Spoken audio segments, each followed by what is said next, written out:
গণপতি বিসর্জনের আগে বিস্ফোরণের হুমকিতে আতঙ্কে কাঁপছে বাণিজ্য নগরী। শুক্রবার মুম্বাই পুলিশের কাছে বিস্ফোরণের হুমকি দিয়ে মেসেজ করা হয়। গোটা শহরে 34 জন আত্মঘাতী জঙ্গি 400 কেজি আরডিএক্স নিয়ে ছড়িয়ে পড়েছে বলে জানানো হয় ওই মেসেজে। মুম্বাই ট্রাফিক পুলিশের হেল্পলাইনে ফোন করেও ওই হুমকি দেওয়া হয়েছে বলে অভিযোগ। তারপরেই গোটা মুম্বাইয়ে কড়া নজরদারি শুরু করেছে মুম্বাই পুলিশ। বাণিজ্য নগরীতে সকাল থেকেই জারি হয়েছে হাই অ্যালার্ট, চলছে তল্লাশি। সতর্কতা জারি করা হয়েছে গুরুত্বপূর্ণ ঠিকানাগুলিতে, বিশেষত রেল স্টেশনগুলি ও আন্তর্জাতিক বিমানবন্দরে। মুম্বাই পুলিশের তরফে জানানো হয়েছে গোটা শহরের নিরাপত্তা বাড়ানো হয়েছে, প্রয়োজনীয় নাকা চেকিং করা হচ্ছে।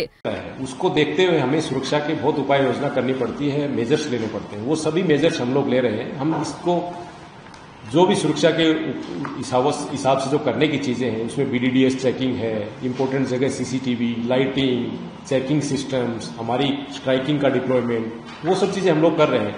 जो भी गणेशोत्सव में सिक्योरिटी मेजर्स और एंटी टेरर मेजर्स लेने की गरज है, पूरा मुंबई पुलिस अपनी तरफ से ले रही है।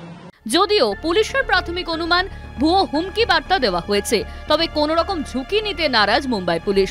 2008-এর পুনরাবৃত্তি কোনো মতেই নয়। মোতায়েন করা হয়েছে বোম স্কোয়াড এবং বিশেষ পুলিশ বাহিনী। বিভিন্ন স্পর্শকাতর জায়গায় খোঁজ চালানো হচ্ছে বলে খবর। ইতিমধ্যেই গণেশ বিসর্জন চলছে মুম্বাইয়ে। উৎসবের আবহেই কি বড় হামলার ছকের পরিকল্পনা করছে জঙ্গিরা? উঠছে প্রশ্ন।